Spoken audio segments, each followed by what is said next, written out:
telco partnership, doing business as Verizon Wireless. So this is the location map. This is the subject property here in red, and Black Sands subdivision is here. Seaview Estates is here, Bahua Kalapana Road. The applicant is requesting a use permit to construct a new 155-foot tall steel monopine telecommunication tower and related facilities within a secured 900 square foot portion of a 3-acre parcel situated in the county's agriculture 3-acre A3A zoning district. The monopine will be painted to resemble a real pine tree. The facility will be designed to accommodate the co-location of at least 2 other wireless service providers and will comply with all federal, state, and county rules and regulations. The proposed project serves to expand wireless telephone and E911 services to residents in Seaview Estates and Black Sands Beach. This is the site plan here. This is what they call the yard plan, where the actual concrete pad would be, and this is the location of the tower. Elevations here of the monopine. The dimensions on the left side here show the 150-foot plus a 5-foot extension there, so it's a total of 155-foot height. Aerial photo showing the subject property outlined in blue. Highway 130 or Bahua Kalapana Road is here, and there's an access road that runs right here. This is the access road from Highway 130. This is the property as viewed from Highway 130. You can see the sign here. This is the photo simulation of the proposed monopine. These photos were provided by the applicant, and on the left is the existing view looking south on Highway 130. On the right is the proposed view looking south on Highway 130. This is the largest coverage objective in Hawaii, and of course, it's Big Island, right? This is a very, very important site to Verizon in trying to get coverage down to the area, and Verizon feels that it's one of the major roles is the ability for E911 emergency services on the public side, not just on the private side, as being very important. This area was initially requested to be covered by civil defense because of the overlook and the people that were down in that area, and that happened in 2008. So we've been, since 2008, working on this project. When I looked at the picture and the map, why is it the tower is going to be so close to the road and not further in? The access is part of it, bringing in facilities to the site. We're trying to get as close towards Seaview as we can and not drop it back in the back of the property. It's just a slight bit of ridge line there that they're trying to maintain, being as close to the Seaview side. Yeah, my question also is, how the tower is 155 feet, how close is it to the road? Because it looks like it could fall into the road. I know this question's come up with this commission before. If it should fall, then 70 feet would fall on the road. But that's not the way it doesn't fall as a unit typically, because that's not the way they're built. Or maybe so, but just by chance it could happen. Nothing is impossible. Right, but we're also building this to standards that are very specific to structural standards. So no, I understand everything you're saying. Okay. And I think you're correct. It's not supposed to fall, but things do happen. So that's all I'm getting at. So when I see it kind of close to the road, it kind of bothers me.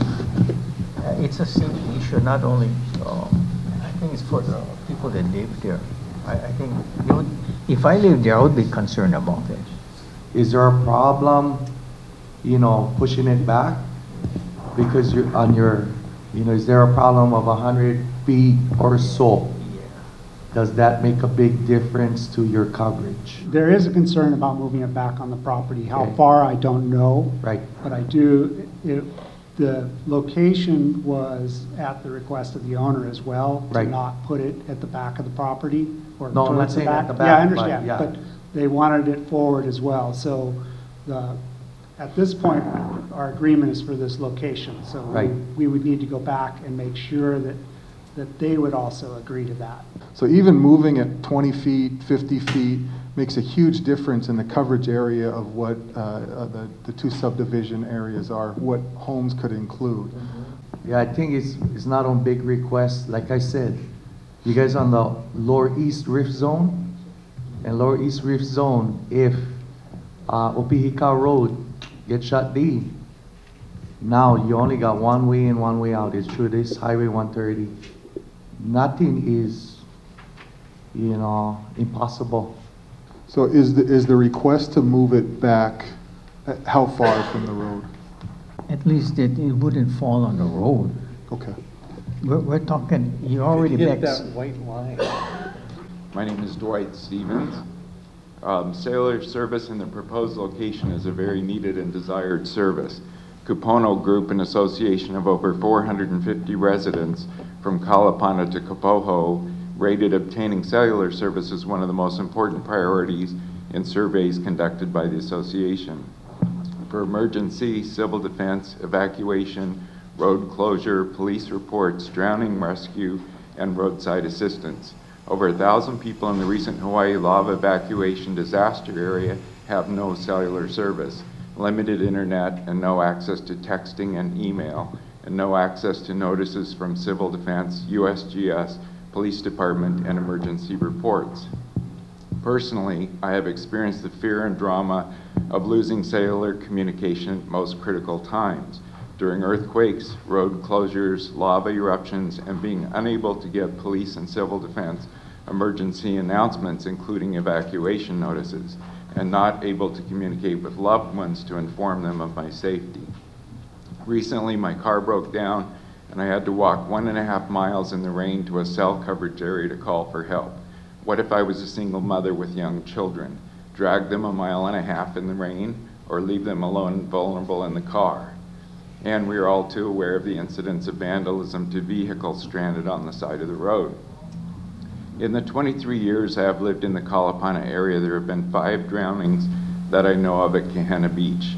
People at the beach expressed serious concerns that the drowning victims' lives might have been saved if medical services could have been contacted sooner. Lower Puna needs cellular service for business and personal use.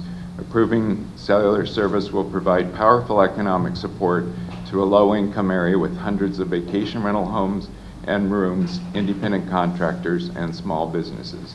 And I'm really not interested in being a neighbor of a cell tower.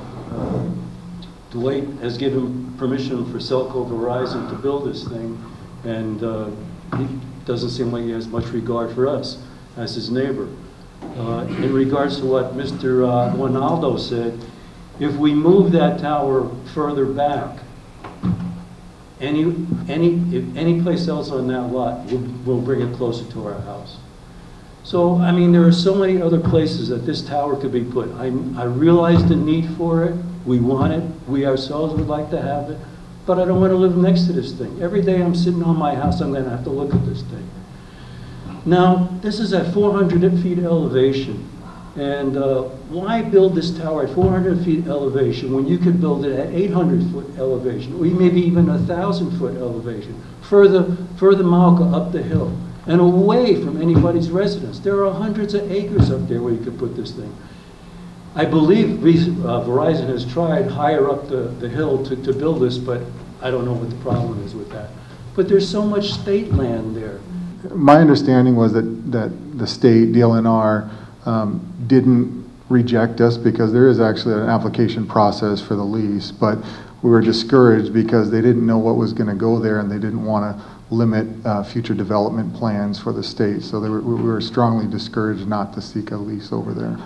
It seems it is a possibility within the coverage area to move it back slightly, but we would need a little bit additional time to see how much further back we could move it.